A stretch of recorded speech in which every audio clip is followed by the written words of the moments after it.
Magandang araw sa inyong lahat. Ako po si Alvin Barcelona at kayo ay manonood ng The Feast Light.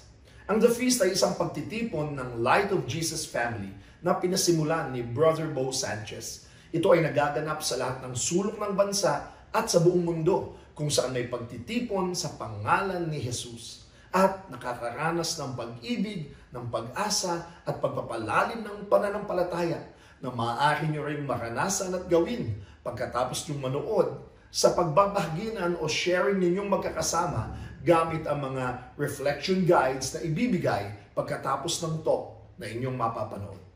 Simulan na natin ang ating feast sa ating panalangin. Sa ngalan ng Ama at ng Anak at ng Espiritu Santo.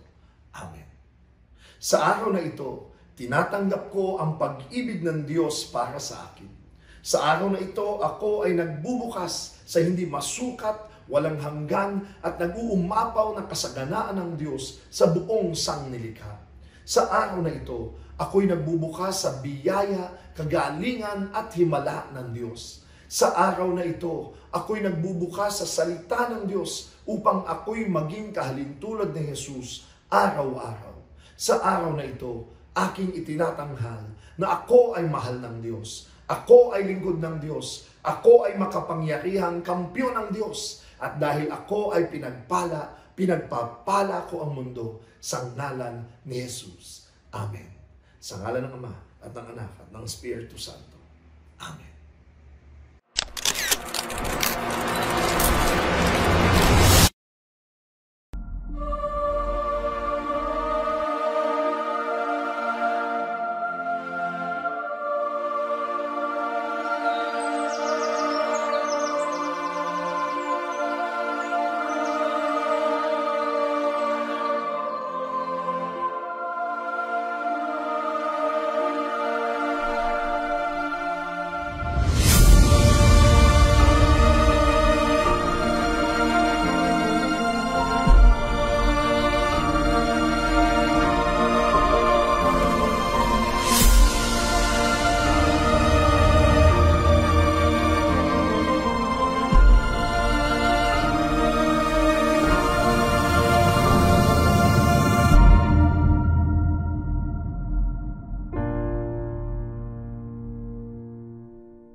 Welcome to the feast where you are loved and where you will rediscover who you truly are. Amen? And we welcome our online viewers. Maraming salamat po. Every week, I also oversee our feasts in Luzon, over Luzon, Visayas, and Mindanao.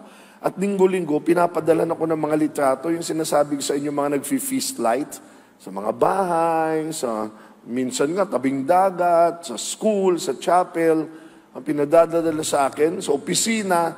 Tapos ang pinanonood po nilang feast, pag feast light kasi video, lagi kong kinakampanya yan kasi kayo, pwede nyong gawin yan, 3, 5 tao, sa tahanan, sa opisina, pag break, feast light ang tawag dyan. Manonood kayo ng video ng feast, tapos mag-sharing kayo. Yun na yun. At ang madalas sa pinanonood pong feast light sa buong Pilipinas ay itong feast natin. Kaya palakpakan po natin.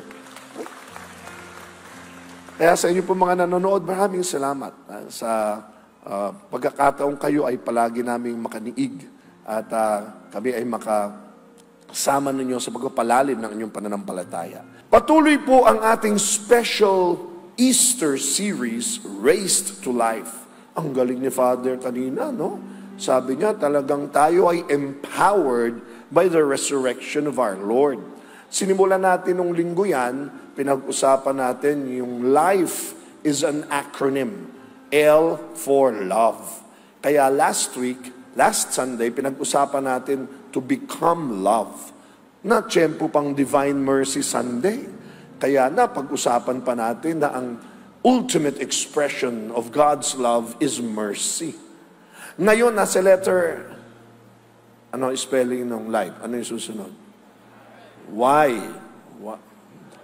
I. Ano yung I sa life? Identity. Napakahalaga niyan. Alam nyo, Yung pagtanong mo kung sino ka, ayan.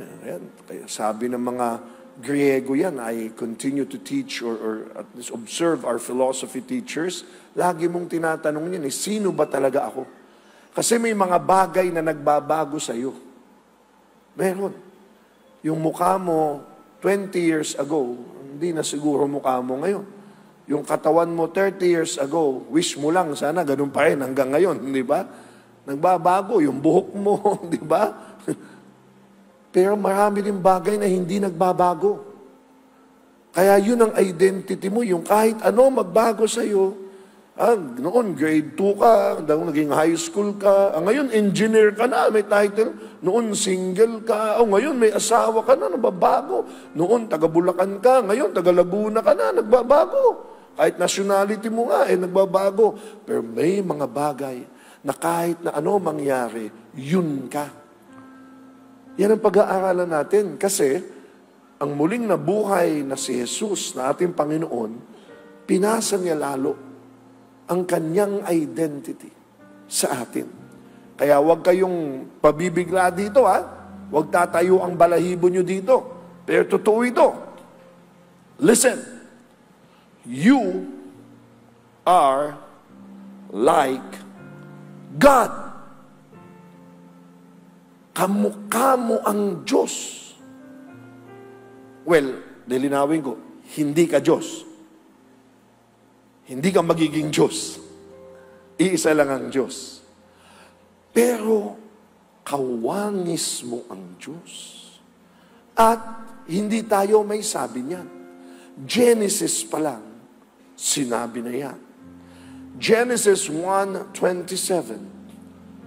So God created human beings in His own image. In the image of God, He created them. So tapos na yung debating anong itsura ng Diyos. Hindi po. Hindi natin kamukha ang Diyos sa physical na itsura. Una sa lahat, ang Diyos ay Espiritu. Kaya nga bumaba si Jesus para magkaroon tayo ng idea sino ba ang Diyos Pero kung babae ka, o ano man ang iyong kasarian, hindi sa muka, kundi sa qualities, sa likeness, kamukha natin ng Diyos. Pero paano natin lalong magiging kawangis at kaimahin ang Diyos? Paano? Yun na.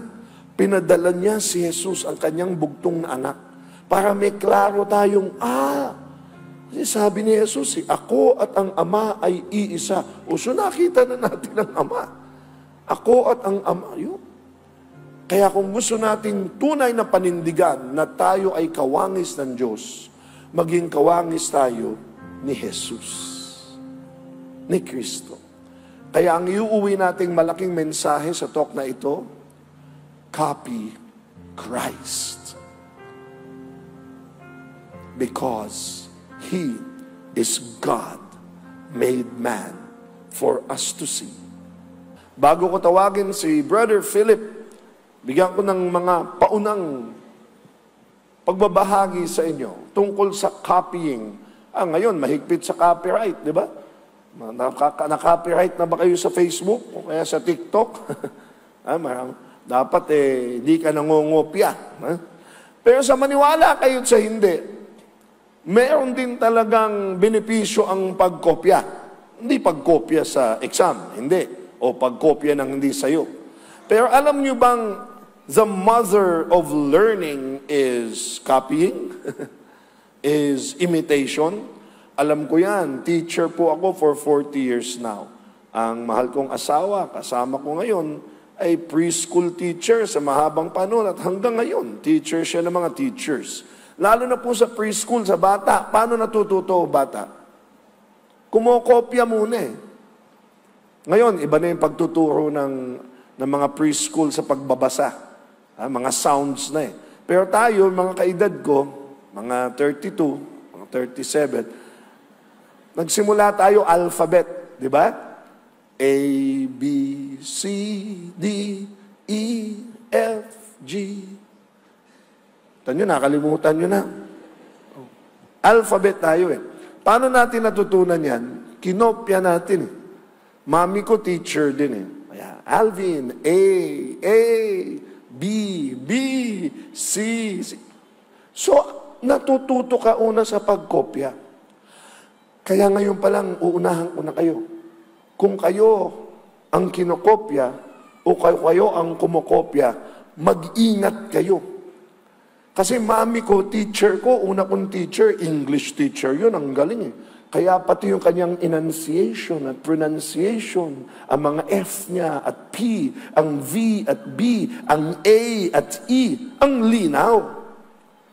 Eh yung mga kapatid ko sumunod na sa akin, mami ko na busy na, ang mga nagturo na, yung mga kamag-anak naming Bisaya.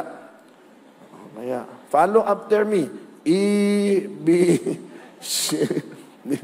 Kaya, F, G. Kaya yung mga kapatid ko, E, B, C, D, E, F, G, H, I, G, K, L, M, N, U, P. Pasintabi sa mga Bisaya. Bisaya po ako. Ha? Kaya mag-ingat tayo. Bakit? Kasi you become who you copy. At kung tayo naman ang kinokopyahan, ingat tayo sa pinapasa. Kasi pag tayo kumokopya, gusto nating maging katulad ng kinokopya natin. We all want to copy people who we want to become. Tignan nyo. Itong mundo, lalo na mga Pilipino, naku, hari, diba tayo ng pangungopya? Hindi ba? Halimbawa, nung bata-bata ako, o yung daddy ko, panahon ng mga... Ang isa sa pinakakinopya ng buong mundo noon hanggang ngayon, si Elvis. Naalala nyo? Ay, lahat ng tito ko nung panahon yan, lahat may mga patilya, ang haba. Tapos yung mga kwelyo, di ba? Tapos yung mga pantalon, nililipad talaga yan. Tapos yung mga lakad, alam niyo ba hanggang ngayon may Elvis convention na lahat sila, mga kamukha ni Elvis lahat? At Pinoy pa. Di ba lahat ng meron sa Amerika, kokopyahin. Meron sila James Bond, meron tayong X44, di ba? Meron silang Elvis, meron din tayo. Lahat, kopya natin. Eh wala namang masama. Hindi naman na. Hindi mo naman ikapupunta sa impyerno, kinopya mo si Elvis, eh magaling naman talaga siya, di ba? Kinanta talaga natin, love me tender, love me sweet, di ba? Oh, ano pa? Kinopya pa natin nung panahon ko na, mga 80s na. Actually, bata pa ako, may Michael Jackson eh. Pero nung lumaki talaga siya, talaga yung mga kabataan noon. Lahat gustong mag-atas ng lakad, magmumunuok. Lalo na yung lumiyad siya ng ganyan, ako, nagkakahulog-hulog kami. Paano niya ginawa yun? Malaman-laman pa, nakasabit naman pala yung sapatos pala niya doon. We try to copy people who we want to become. Again, morally, wala namang masama ko. Entertainment naman ito, di ba? Gagayahin mo yung mga kanta niya. Sa sports. Ay, nako, nung kapanahon na ni Michael Jordan, nako, lahat ng mga numero namin, nag-aagawan kami sa number 23. Tapos bago kami mag-dribble, lalabas muna namin dila namin, Jordan! Pero ngayon pa lang, unahang-una kayo. Siguraduhin nyo yung kinokopya nyo sa kanila, yung mabubuti sa kanila. Kopyahin mo yung galing ni Elvis mag-gitara o kumanta, okay. Galing ni Michael Jackson sumayaw, okay. Galing ni Michael Jordan mag-basketball, walang masama dyan. Pero minsan na nakokopya natin baka yung bad qualities nila eh. Baka pati yung lifestyle nila. Are you getting me? Tulad halimbawa nung paglabas ng dila ni Michael Jordan, di ba? Wala na namang kinalaman sa basketball yun. Bakit di ba? Talagang pagdakdak mo, gayahin mo, pag-dribble niya, pag-shoot niya. Kaya sa pagkopya, titignan ninyo kung hanggang saan dapat kinokopya mo at ano yung hindi na.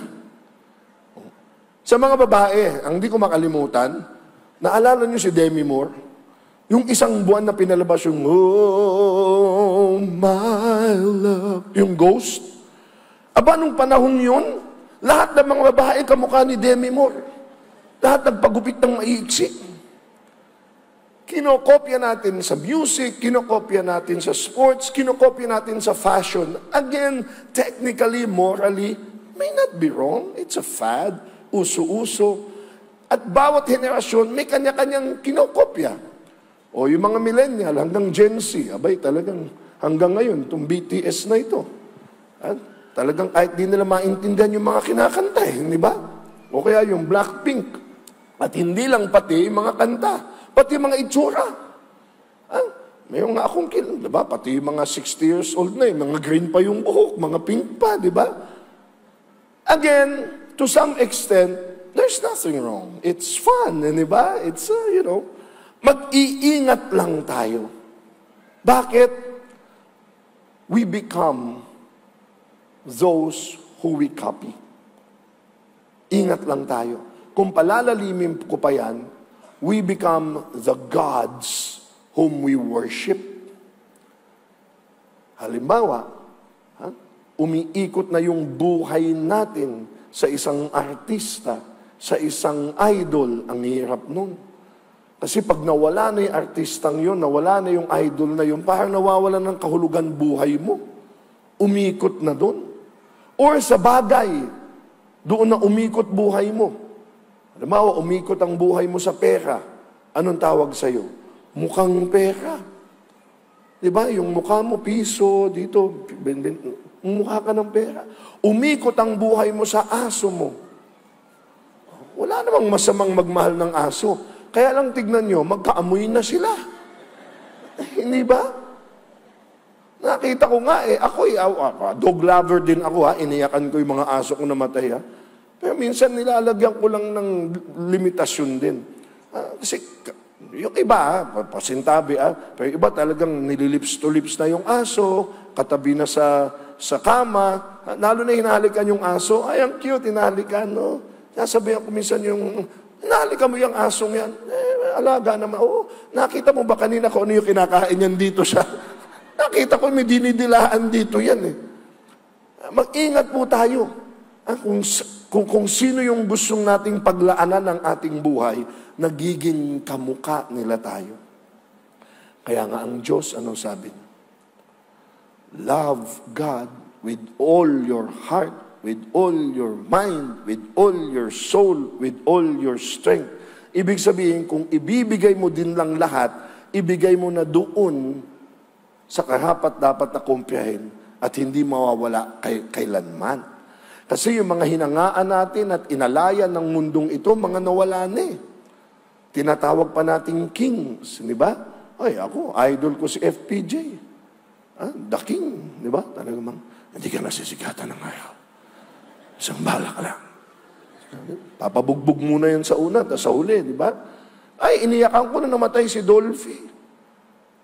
Comedy king. Buti si Martin Rivera, buhay pa. Concert king, ginagaya ko din. Pero ang hilig nating koronahang hari ang ating mga idol. Of course, salita-salita lang yun. Pero maingat tayo. Kasi bandang uli, iisa lang ang ating hari na dapat maging hari ng ating buhay. Di ba? Baka tayo maligaw di ba? Lagi kong kwento sa inyo. Yung sabi ni Father Jerry, pag tinatanong mo daw yung Christ the King sa Erod, alam niyo? Pag tinanong mo, saan papunta yung Christ? Saan po ba dito yung Christ the King? Pag nasa E. Rodriguez ka, galing ka Araneta. Sabihin sa ni Father Jerry Orbos, para ka makapunta sa Christ the King, dadaanan mo muna Burger King. Sa kaliwa, Tapa King. Tapos Goto King. Tapos ulit Chow King. Totoo! Tapos may mahabang bakod nakalagay, no parking. Parking ba?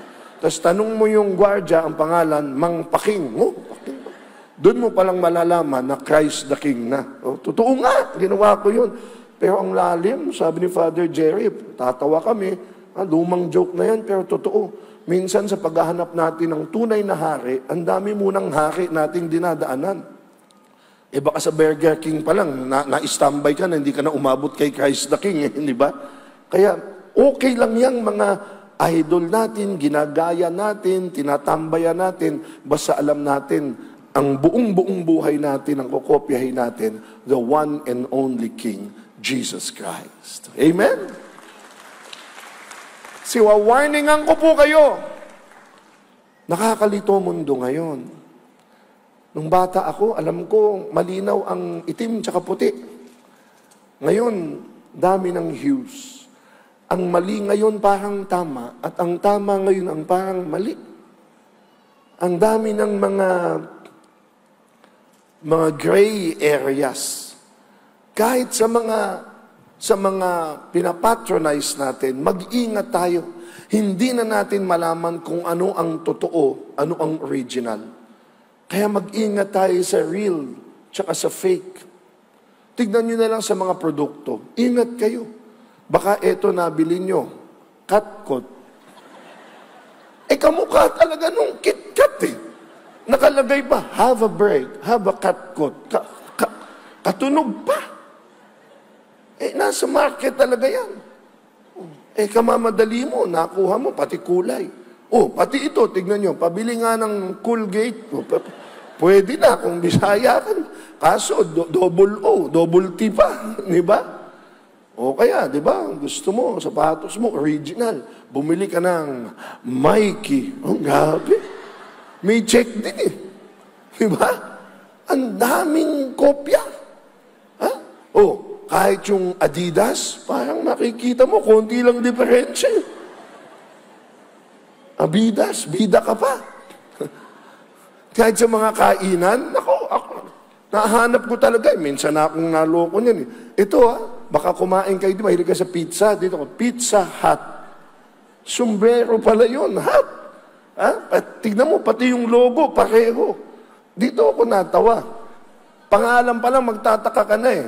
Pizza, ha? Doon ba lang magtaka ka na eh. Kaya tinan mo, nagsara. Di ba? Tayo, sigurado ko, paborito natin, Starbucks. Abay, malilingat ka, meron kang napasukan, Starbucks. Bibi. Meron naman, nag-level up, naging Sunbox. Ayun, Tignan ninyo. Ako, kagagaling ko lang airport itong linggo, Monday to Wednesday, Cagayan de Oro ako. Thursday to Friday, Sorsogon. Sa Bicol International Airport, naghanap ako Starbucks. Ganda ng airport nila, mga taga Bicol dito. Grabe airport yung ganda sa Legazpi. Magkape nga tayo, Starbucks, hanap kayo, Christian. Nakahanap sila, medyo slang. Ito, Starbucks. Grabe, di ba? Taga Bicol pa slang, no? Mabuti kung mga produkto lang yan. Pero minsan, kahit sa pananampalataya, sa moralidad, may binebentang mga kaisipan, lalo na sa mga bata. Naku, kaya ako yung high school namin, sa paaralan namin, talagang naalagaan ko yung kanilang values eh. Kasi ang tinuturo ng mundo, pwede na to, ayos na ito. Naku, kaya dapat maging malinaw sa atin, ano yung sabi ni Father kanina? Ano yung turo ni Jesus? Ano yung hindi? Dapat maging malinaw. Ang mga bata, ang galing pa naman kumopya. Ang tao, magaling kumopya. Ang tanong, ano yung nakokopya mo? Lalo na kung yung kinokopya mo, kopya pa.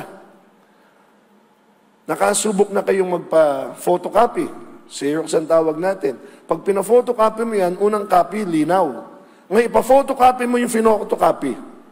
Tapos mga 10 beses, palabo na ng palabo yan. Kaya ingat tayo. 2 quick dangers of copying. When you copy from a copy, or when what you copy are injuries or the mistakes. Sa Bible, si Moses ay karapat-dapat na tularan. Katunayan, nung siya ay mahina na, ang sumunod sa kanya ay si Joshua. Ay, galing ni Joshua. Si Moses at yung mga kasama niyang nakalaya sa Egypt, hindi nakapasok sa promised land dyan. Ang nakapasok sa promised land, si Joshua. At yung bagong henerasyon, yung mga henerasyon na 40 years sa disyerto, mga nangamatay yun eh. Tumanda na doon dahil titigas din ang ulo nila. Pero si Joshua ang nakapagpapasok, kasama na nung bagong henerasyon ng bayan ng Diyos. Nakipaglaban sila, matagumpay, binigyan sila ng tagumpay ng Diyos. Kapasok sila. Pero nagsalin lahi ulit. Joshua is very faithful. Ganon din ang kanyang mga angkan. Kaso lumawig na, nagsalin-salin na.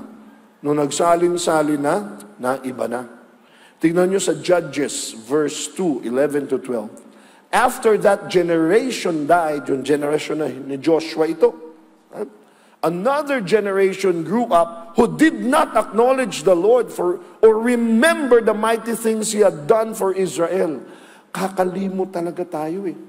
Kaya mga magulang, huwag tayong mapagod magkwento. Nung bata ako, sikat si Lola Basyang. Ngayon, may mga lola pa bang nagkikwento, nagpapasa o mga nanay? Sabihin ko sa inyo ha, maraming mga bata ngayon, kahit sa school, tanong nyo, sino si Adam at si Eve? Kung di lang Catholic school yan, di na nila kilala. Di nila kilala si David. Alam nila, David Salon. Ganon. Moses, Jacob, hindi na nila alam yung mga kwento. Nung bata tayo, basic yan. Kwento yan, kikwento yan ni Lola, kikwento ni Nanay, bago pa matutunan sa school, alam na, ngayon hindi. Kaya ito, nalimutan nila. Pero ang tanong, paano nilang nalimutan? Baka hindi na nagkwento. Yung mga magulang nila, they forgot what God did for them. So what happened? Yung henerasyon na yon did evil in the Lord's sight and served the images of Baal. Oh! Ibang Diyos na pinaglilingkuran nila. They abandoned the Lord God of their ancestors who had brought them out of Egypt. Tinalikuran na ang Diyos. Ibang Diyos na. Pero teka. Di ba nung panahon ni Moses, atas kayo ng dalawang henerasyon, bago pa si Joshua, bago si Moses pa, di ba kagagaling lang niya sa Mount Sinai, pagbaba niya, mayroon ng gintong baka na ginagawa, yung mga... So tignan ninyo, ang dami mong pwedeng makopya kila Moses, kila Joshua. Ano nakopya nila? Yung mali. Ingat tayo. Tayong managsasalin, baka nalimutan na nating isalin yung mabuti, ang nakopya pa sa atin yung hindi mabuti. Lahat naman tayo eh. Mayroon namang mabuti sa atin at hindi mabuti. Kaya, maingat nating sabihin sa mga bata kung ano ang dapat nilang kopyahin sa atin at ano yung dapat nilang iwasan. Baka mabaliktad eh. At ituro natin. Huwag tayong matakot. Mga magulang, I'm shouting this from the rooftops. Takot na tayo ngayon sa mga anak natin eh. Alam ko yan, teacher ako eh. Pag pinatatawag, noong bata ako, pag pinatatawag yung magulang tsaka yung teacher mag-uusap para sabihan ang bata. Ngayon, pag pinatawag mo yung magulang dahil yung bata may ginawang masama, yung magulang pagdating, kasama na abogado niya, kasama na yung reklamo niya sa DepEd, tatakot. Imbis na pagsabihan yung ginawang malinong bata, yung teacher ang may problema kasi sinabihan yung anak na hurt ang feelings. Kaya hindi maituwid yung bata. Natatakot. O kaya pag sinabihan mo yung magulang, yung anak niyo po bumabagsak na. Bakit po kaya? Kasi sa bahay, computer yan eh. Ganun po ba? Pinagsabihan niyo po ba? Baka magalit eh. Natatakot tayo sa ating mga anak. Baka magalit sila sa atin. Pasensya na kayo, siningit ko yan. Kasi yan, nagsalin-salin ng henerasyon. Merong gap na hindi naipasa. At ang naipasa, ang nakopya, yung mali. Ano ang antidote dyan? Tanong nyo ano? Ngayon, huwag naman tayo magsisihan. Lagi magturuan. Kasalanan ng magulang, kasalanan ng mga eskwelahan, kasalanan ng simbahan. Kaya pasalamat tayo sa ganito. Salamat sa fees, salamat pa rin sa simbahan, salamat sa... We should have new, fresh, personal God encounters. Huwag palaging kasalanan ng teacher, kasalanan ng magulang. Tayo magtulungan o may initiative na hanapin natin ang bagong karanasan sa Diyos. Amen? Marami sa inyo marahil, hindi naman nagsisimba yung mga, nalimutan na yung pananampalataya. Pero bakit kayo nandito? Hindi nyo na inasa sa kanila. Gumawa na kayo ng sarili nyong kwento. Are you getting me? You find your own personal experience. Yan yung kokopya ka, pero gagawa ka na ng kwento mo. Ako po, well, musikero ako, mga awit, kaya gusto kong kumakanta. Nung high school ako, kinokopya ko yan eh. Yan ang una kong front ako eh. Pati yung pag ganun-ganun niya, pag tinutugtog na yung anak. Isang araw lang, kinanta ko yan sa thousands sa mga Bicolanos at mga Southern Luzon. Palakpakan sila kasi pati yung plucking niya sa anak, kinokopya ko eh. Pero sooner or later, naisip ko, hindi ako magiging Freddie Aguilar. Pero pwede ako maging Alvin Barcelona. Kaya gumawa ako sarili kong mga kanta, gumawa ako ng style. Ay, respetado ko pa din si Cap Freddy. Ang galing pa rin niya. Hindi mo na makukopya yon. Kaya gumawa ako ng sarili kong musika. Noong nagsimula ako mag-preach, ay syempre, Bo Sanchez. Ay, lalo pa nung inayanan niya ako 20 years ago. Kaya nung bago kay Bo Sanchez, nako, talagang nagsimula ako mag-English, straight. Pati yung kanyang style, pati yung kanyang mga jokes, pati yung kanyang Hindi masama. Bo Sanchez yan eh. Kaya lang, I realized, I can never be Bo Sanchez. And then I discovered, I can be Alvin Barcelona. Bumalik ako. Saan ako mahusay? Makanta ako, iskit ako, Tagalog, ganun-ganyan. Kaya nung nagganon ako, sabi ni Bo sa akin, tayo ka nga ng feast sa hapon. Hindi ikaw ako eh. Kasi kung kokopyahin ko lang siya, ba't pa kayo pupunta dito?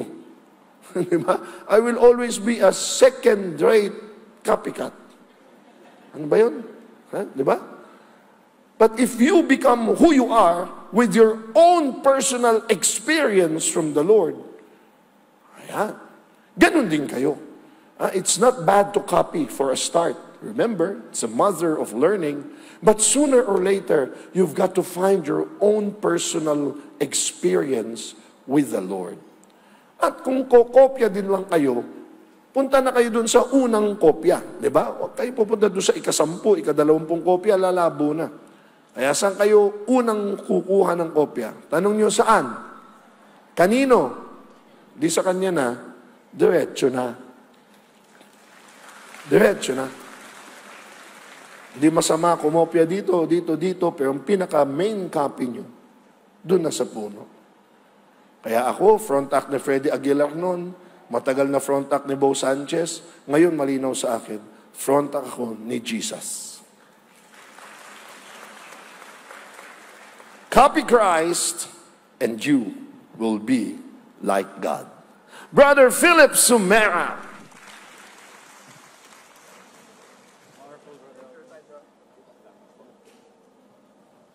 One more time, let's give Jesus clap offering for Brother Alvin. Grabe. Ang hirap sundan.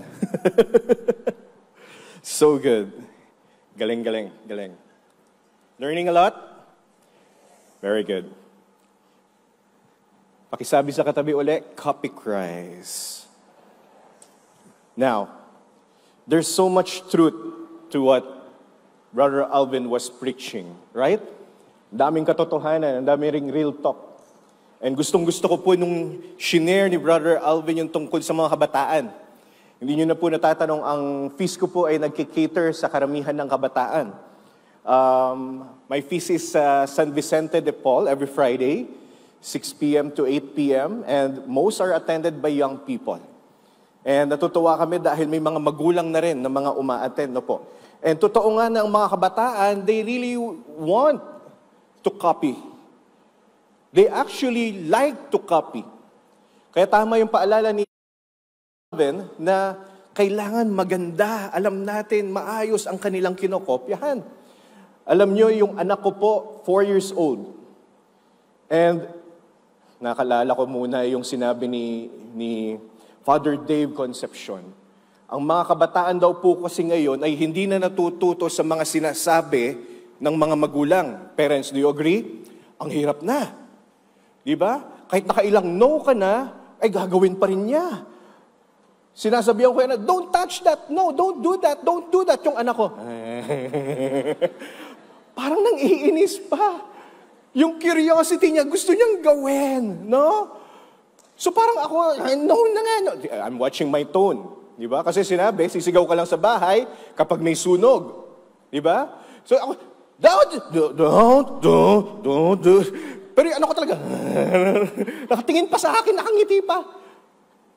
Pero sabi ni Father Dave, ang mga kabataan daw ngayon, natututo na sa nakikita sa magulang. Alam niyo, yung anak ko ganyan po. Noong pandemic baby kasi yung anak ko. Kaming mag-asawa, of course, we always pray and we want to attend the Mass online. So lagi po yan, no? May schedule kami na magmimisa kami everyday. Iba't ibang parish, Quiapo, Katedral, no? Yung kay Father Dave, alright? At yung anak ko, yan yung nakamulatan.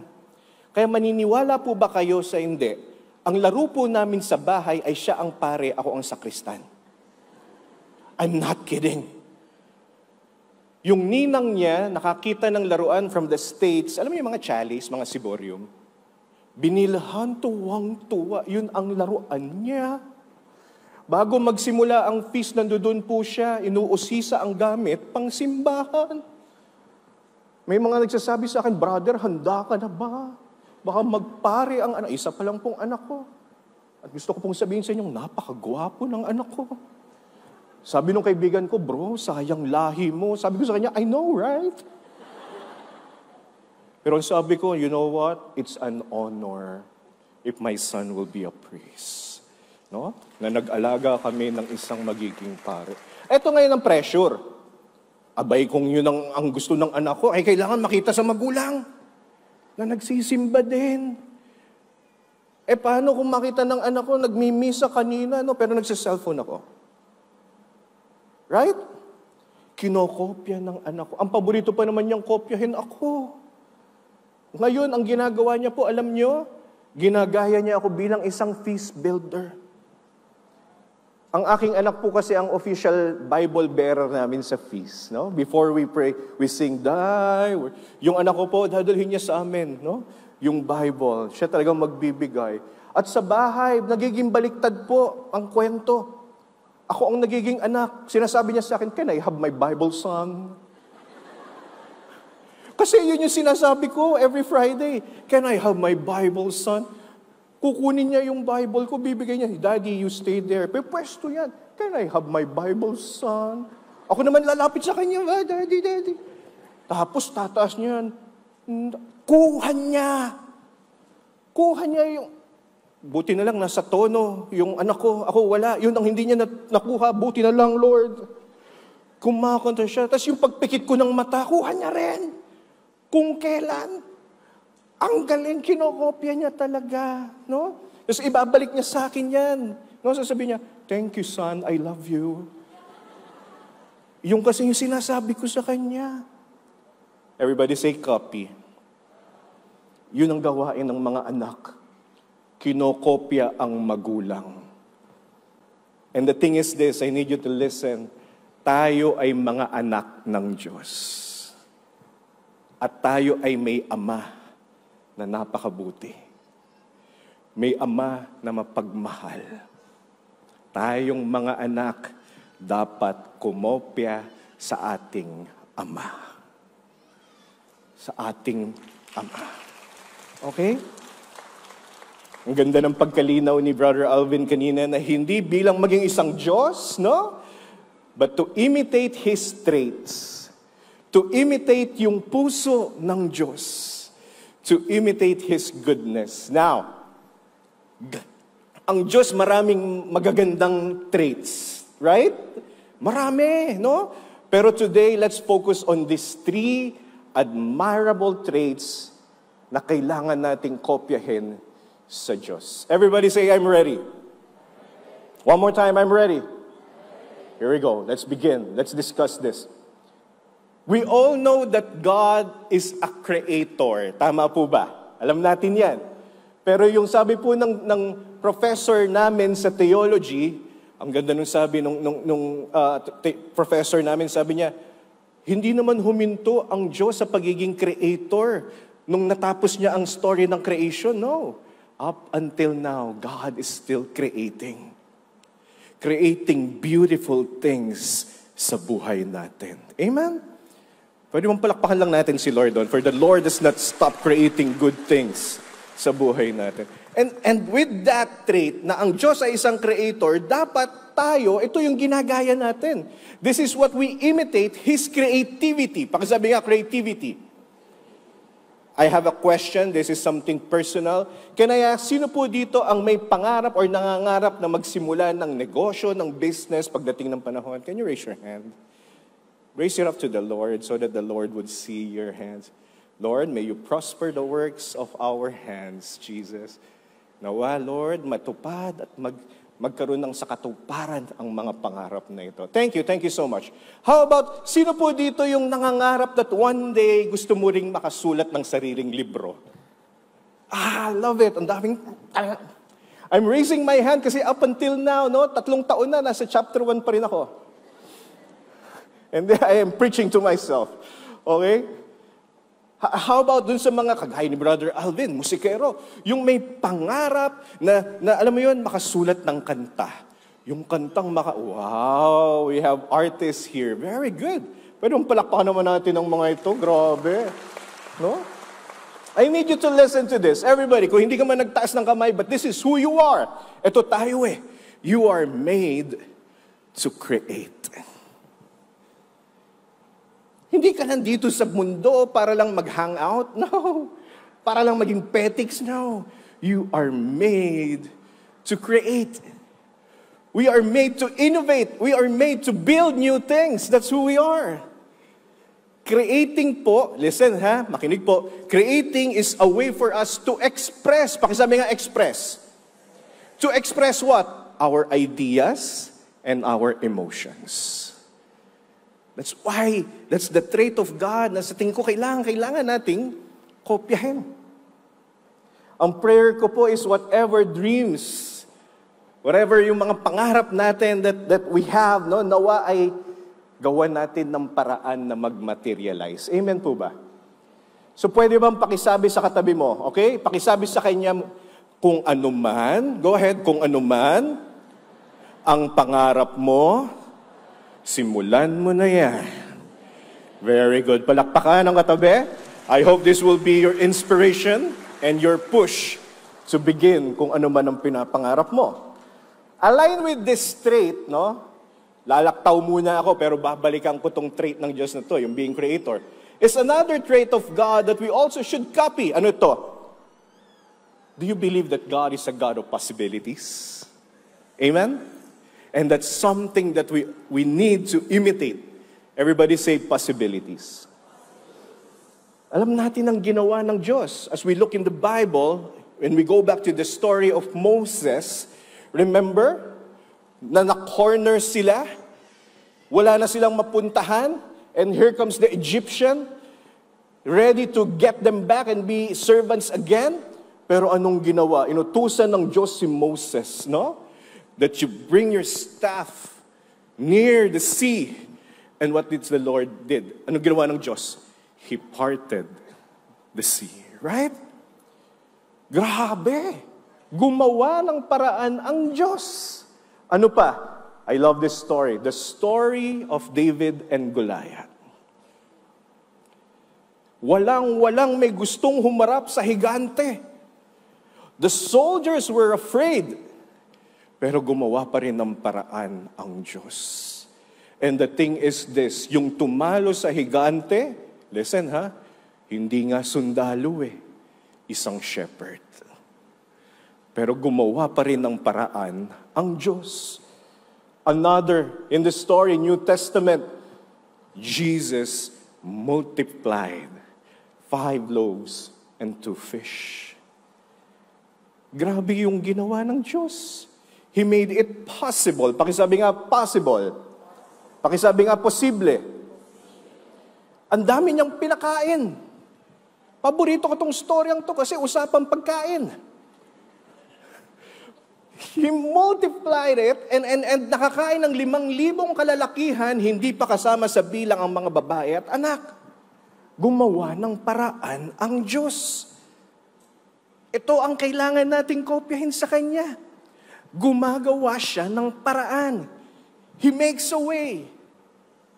It is true. I know what you're thinking. Iniisip nyo that tao lang. may limits tayo. I agree. Naniniwala po ako dyan, no? May limitasyon talaga tayo.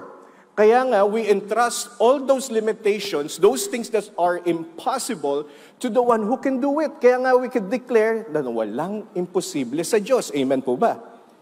Walang imposible sa Diyos. Kaya binibigay natin yan, no? Pero sometimes, listen here, posible naman eh. Yung sinasabi mong mahirap, posible naman eh. Tutusin, kaya mo. Ito ang problema.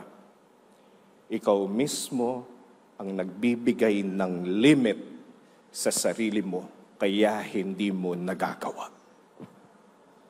And we are talking about limiting beliefs. Nisip mo, hindi mo kaya eh. Hindi mo na sinimulan. Right? Ito pa yung susunod na problema. And then you start to believe na imposible siya. Right? Gamitin natin yung example ko kanina. Again, may mga nagtaas ng kamay, gustong magsimula ng negosyo. Yes, that's beautiful, that's nice, no? Pero anong nangyari? Hanggang ngayon, pangarap pa rin? Why? Natakot kasing simulan. Baka hindi mag-click yung negosyo eh. Baka hindi bumenta. Tama naman, we consider a lot of things. Pero naniniwala, ako po kasi risk taker ako eh. Kasi ang prinsipyo ko sa buhay, paano ko malalaman kung hindi ko sisimulan? Kung hindi ko gagawin. Right? Hindi ginawa yung libro. Why? Dahil nag-worry. Baka naman po kasi walang sumuporta, walang bumili. Hindi sinulat yung kanta.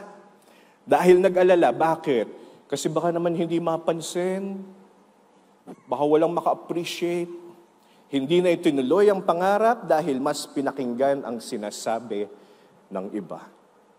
Kaya nga ang ganda ng talk natin ngayon. This is a reminder. Reminder sa ating lahat that we imitate God who is a creator and our God of possibilities. And I don't know about you, but this gives me hope. Everybody say hope. Hope saan? Hope to create and to believe na posible ang mga pinapangarap natin. Amen? Posible ang pinapangarap natin. So I'm going to work on it. Kaya naman we got that confidence to say, totoo nga, na mayroong magandang mangyayari sa atin. Right? It's true. Last, sinabi kanina ni Brother Alvin, all about image. Everybody say image. So nakakatakot talaga. Yung mga kokopyahin nating image. That's why, what we need to copy to God is His character. Pakisabi nga, character. Sino po dito is following an influencer? Can you raise your hand? Sa TikTok, sa Instagram, sa Facebook, yan. No? Ako, I'm raising my hand dahil oo, meron. Pina-follow na athlete, meron? Yan, no? Lalo na yung sa basketball, yung mahilig sa NBA, malapit ng finals, no? Yan, no? Pina-follow na motivational or inspirational speaker. Ako, marami. Very good, very good. Pina-follow na entertainer. Ayan na, yan na. May pina-follow din po ba kayong mga preacher natin? Meron? Philip Sumera po, Philip Rollins Sumera, aking Facebook. Nag-plug. Okay? Okay? Well, ako po yes sa lahat ng tanong, no? And can I share one of my favorite athlete is the Kobe Bryant. I'm a fan. Idol na idol ko yan. At alam nyo, nag-ipon po talaga ako at bumili talaga ako ng mga sapatos niya. Dami niyang sapatos, gaganda. Meron po akong 3 sapatos ngayon ni Kobe Bryant. Pagtatanungin niyo ako kung sinuot ko, bihira. No? Sobrang idol na idol ko siya, no? Kasi minsan sinuot ko po siya sa isang laro, no? Grabe. Feeling ko makakascore ako ng 81 points. Pero ang totoo, 8 points lang nagawa ko nung araw na yon, no? Because I am after the image. That I'm thinking na kapag sinuot ko yun, ginaya ko yun, kinopya ko yun, yun na rin ako. Again, image.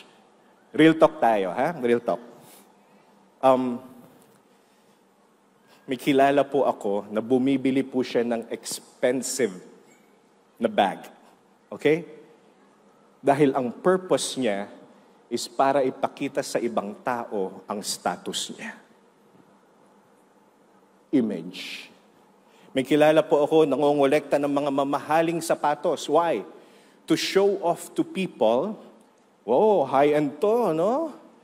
The problem with the world now is it's the brand that gives you value. Yun yung iniisip natin. Kaya kinokopya natin yung image. Okay? Pero ito ang reality. Listen. Kapag gamit yung bag na mamahalin, anong nangyayari? Walang peace of mind. Bakit ka mo? Takot na takot kang madumihan. No? Hindi mo talaga inaalis sa katawan mo. No? Tipong, pag masikip yung daanan, di ba? Kulang na lang itaas mo yung bag mo, di ba? Right? That's the reality. Tapos kapag uupo ka, sinong nakaupo? Yung totoo. Yung bag. Ikaw isang pisngi lang ng puwet mong nakaupo. Di ba? Image. Yung shoes mo. Okay? Ang ganda. May shoes akong, alam niyo, binili ko, may isang brand akong binili. Grabe, ang pogi-pogi ko pag suot ko. Pero alam niyo, ang sakit sa paa kapag sinusuot. Isang araw, whole day activity, yun yung sinuot ko, nagsisi po ako. Tiis ganda. Okay lang, pogi ako for 8 hours. Kaya ang problema ko, pag uwi talagang namamaga, ang paa ko. Image. May video po akong napanood, no, that there's this guy that was wearing so expensive shoes. Kaya lang yung location na pinuntahan niyang event, may mga sand. Hindi siya makababa. Bakit? Baka madumihan. Anong ginawa niya? Maniwala kayo, napanood ko to. Nagpabuhat talaga siya, kinarga siya. Image. Pero here's the thing. This also happens in ministry. Nangyayari din po ito sa church. Kunyari, nakita niyo, ang galing ng worship team natin kanina. Di ba? Pero palakpakan natin sila. Galing-galing nila, di ba? Tapos na-inspire ka ngayon. Galing nila. No? Alam niyo po, pag nasa stage ka at may hawak kang mic, kahit anong itsura mo, napakagwapo at ganda mo. Di ba? Tingnan niyo yung tingin niyo sa akin. Pero totoo, ngayon ikaw, wow, ang galing, galing. So after the feast, lumapit ka. Dito sila, lumapit ka. Nagtanong, paano pong mag-join sa inyo? Na-inspire po ako sa inyo. Nagtanong ka, no? Tuwa naman sila. May dadagdag sa atin. Tinanong ka ngayon, bakit? Bakit mo gustong sumali, no? Ang sagot mo, magaling din akong kumanta. Gusto ko rin yung ginagawa niyo, eh. Image. Nawala yung puso. Gets nyo? Kaya naman, we should copy the character of God. Who God is. Kaya yung sinabi kanina ni Brother Alvin, you should have a personal encounter. Tama yun. Kailangan mong kilalanin kung sino Jesus, si Jesus. So that you could follow Him, imitate Him. I'm down to my last story. May isang lalaki, pangalanan lang po natin siyang Juan. And lumaki po si Juan sa isang environment that it's not healthy. Sa lugar nila, maraming magnanakaw, maraming manginginom, maraming addict. Okay? Doon po siya lumaki. And yung magulang niya is not exempted. Yung parents niya, yung tatay niya, drug addict. Yung nanay niya, alam niyo yun, manginginom. So kung walang pang-suporta sa bisyo, anong ginagawa ng tatay? Nagnanakaw. Lumaki si Juan. Nakikita niya na ganun ang nangyayari sa buhay nila, sa pamilya nila. So growing up, natuto si Juan na magnakaw. Natuto si Juan na mag-drugs. Natuto si Juan na uminom. And actually, in the week, magtratrabaho yan. Meaning, magnanakaw yan para may pangsustento sa bisyo. And every Friday, they gather together. Yung tropa niya, tumatambay sila sa isang tindahan, nagiinuman sila. Hanggang sa malasing talaga. Alam niyo yung lasing na bukas, hindi mo alam yung nangyari? Ganon. Nagpatuloy yun. Ilang months, naging ganon ang lifestyle. One day, si Juan, naglalakad, papunta dun sa tambayan nila, no? Dala-dala na yung pang-ambag eh.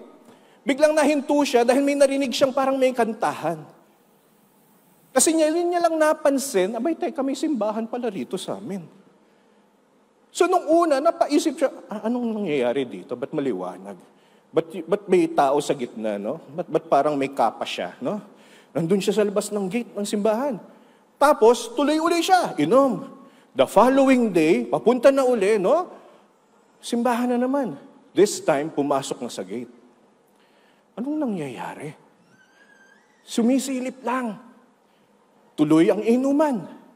Hanggat sa araw-araw na pagdaan niya doon, napansin ni Juan, teka, nasa loob na ako ng simbahan. Nasa pinakadulo na siya. Nung upuan ng simbahan. At this time, alam niya na yung ire-respond. Araw-araw ba naman eh? Nandoon na siya. Alam niya na ire-respond. And then fast forwarding the story, nasa harapan na si Juan. Uma-attend na. Okay? Nagkukumpisal na. Nagbago ang buhay ni Juan. This time, hindi na siya umiinom. Pero pumupunta pa rin siya sa tambayan. Bakit? Siya na ang nagbibigay ng pampulutan. Itong pulutan, itong pansit, itong adobo, wag na kayong magnanakaw. Ako na lang magbibigay ng pampulutan ninyo. Isang araw, yung kaibigan niya lumapit sa kanya. Juan, tulungan mo ako, si nanay may sakit. Sabi niya, akong bahala. Sabihin mo kung kulang to. Nagbigay kagad ng pera. Isang araw, yung tatay niya, binibigyan niya, tayo bili ka ng bagong damit mo. Nagbago ang buhay ni Juan. Tinulungan niya kahit yung mga kaibigan niyang nagiinom-inom-inom. Fast forwarding the story. Habang pauwi si Juan, hindi niya namalayan, may isang mabilis na sasakyan, tinamaan siya. Dead on the spot si Juan. And nung last day ng burol niya, sa loob ng simbahan, andun yung kanyang casket. Yung pare habang binibisyunan, yung ataol, napatingin sa loob ng simbahan at nagulat siya dahil may mga taong ngayon niya lang nakita. Ito yung mga tambay na kasama ni Juan. Nandoon sila sa dulo. Tahimik lang kasi hindi naman nila alam yung gagawin eh. First time nila sa simbahan. Pero nasa simbahan. And they were all crying. At nung huli nang binibindisyon na nung pare, may isang lumapit. Lumapit dun sa ataol, lumuhod. And then umiyak, kumagulgol, sabay sumusuntok sa sahig. Sinasabing, gusto kong maging kagaya mo, Juan. Gusto kong maging kagaya mo, Juan. Nilapitan siya nung pare. At tinanong siya nung pare, anak, baka mali ang sinasabi mo. Baka ang gusto mong sabihin ay gusto kong maging kagaya mo, Jesus. Ang sabi nung mamang nakaluhod. Padre, sino siya? Kagaya po ba siya ni Juan?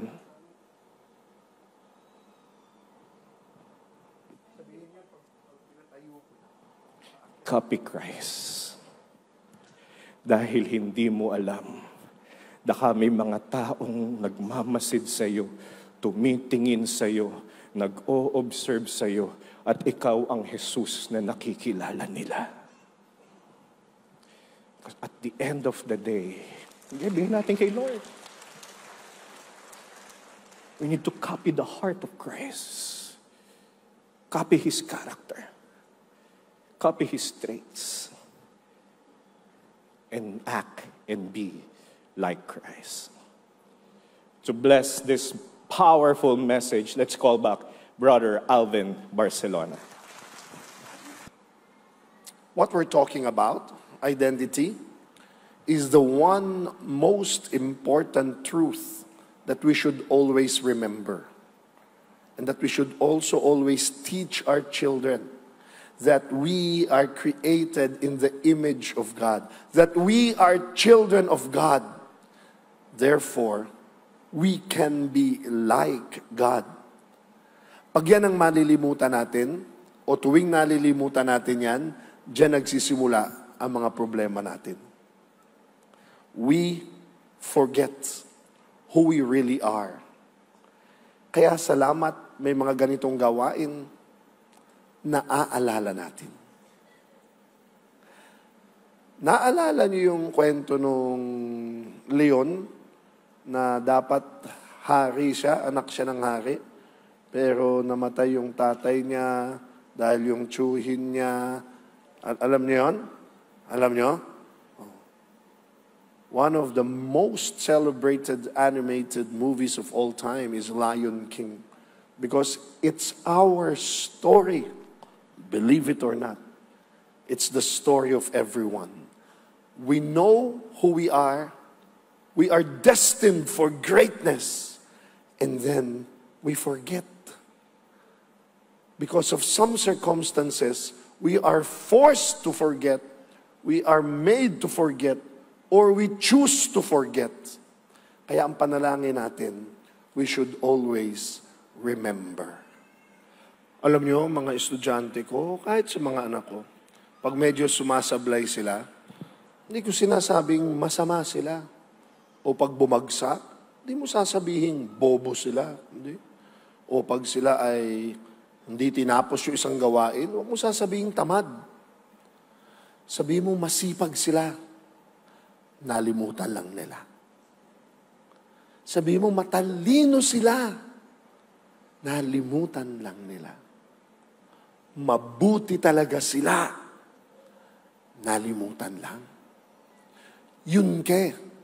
Mabuti ka talaga. Masipag ka talaga. Magaling ka talaga. Nalilimutan mo lang.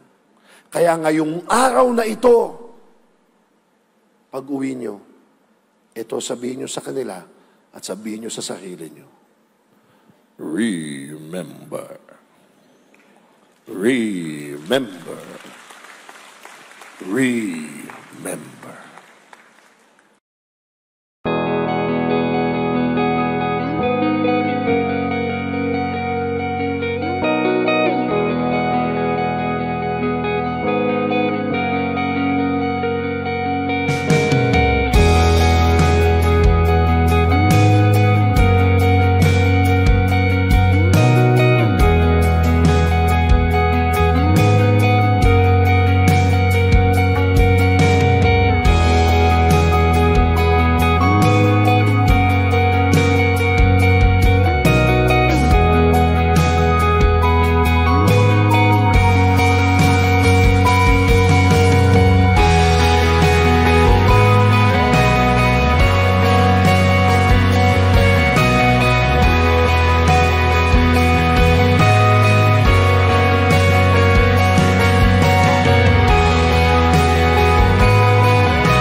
I offer with my full trust and my full love. And I believe you will bless me more so I can give more. In Jesus' name, amen.